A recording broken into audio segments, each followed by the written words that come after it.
Another thing people often have problems with in photo composition is making sure that there's one clear subject in the photo and that they get in close enough and focus enough attention on that subject.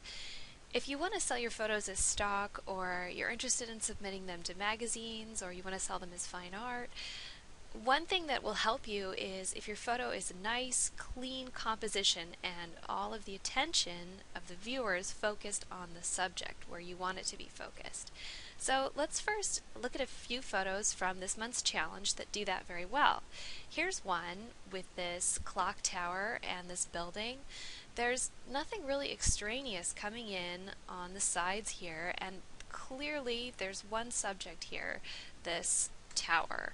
So really nice job composing this with one clear subject. It's also over here on the left thirds line. Again, we have one clear subject. There's nothing distracting along the edges here. This bracelet is really close to the edge. That's the one thing that I would maybe try to give it a little bit of extra room. But other than that one really small thing, this is a really clean composition, and that helps it a lot.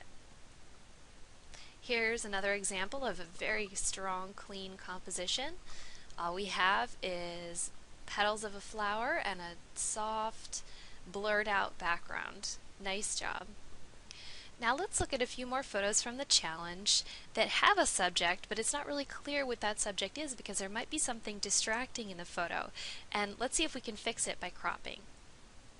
So here's an example where we can see what the photo subject is. It's this girl looking at a flower, but we have some extraneous things coming in here, these leaves and these bright flowers back here, the stones, just a lot of stuff that's distracting.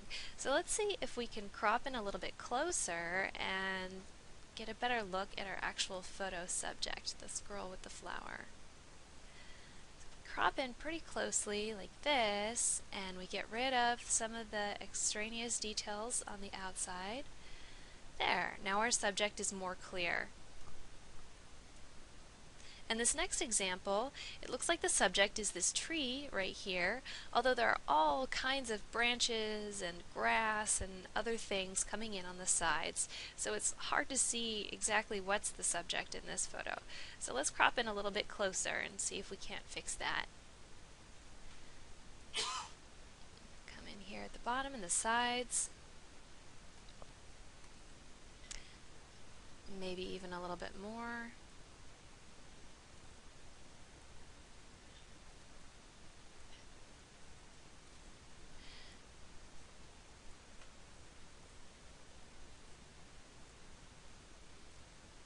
Okay, so now it's even more clear that the subject of this photo is this strong line right here, this tree. And there are a couple of things that you could do in processing to bring out the details just by adjusting the tone curve and the vibrance and saturation, and we'll talk more about that in the next issue. Here again is, we can see what the subject is. It's this plant here, but there are a lot of extra distractions around the edges. So let's see what we can do by cropping in nice and closely. Now again, you want to make sure that you're doing this in your camera when you're taking the photo, not in processing like I'm doing here. This is just a demonstration to show you what you can get if you get in nice and close in the camera. See how closely we actually want to crop it here.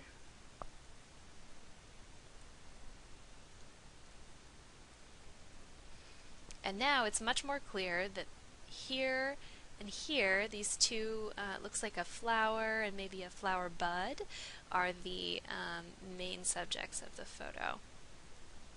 In this photo, we can clearly see what the main subject is. It's this couple here in the middle. But there again is a lot of distraction around the edge here with some leaves and some stones. Let's see if we can crop in closely and change the composition. Alright, I like that because we can see his hand here on her shoulder, but let's see if we can get an even closer. Alright.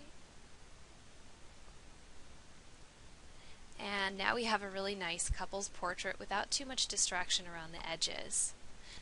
Try a lot of different compositions when you're taking photos. Try getting in as close as you can without blurring the subject. Stand back and take it from farther away, get up above, get down low, try different angles, and mix it up and really work the shot as much as you can so that you have as many options as possible when you're looking at your photos later. And while you want to make sure that you really nail the composition in the camera so that you don't have to crop out a lot of the photo later, there are a lot of tricks that you can do with photo editing programs like Lightroom that will really add some pop to your photos, and I'll show you how to do that tomorrow.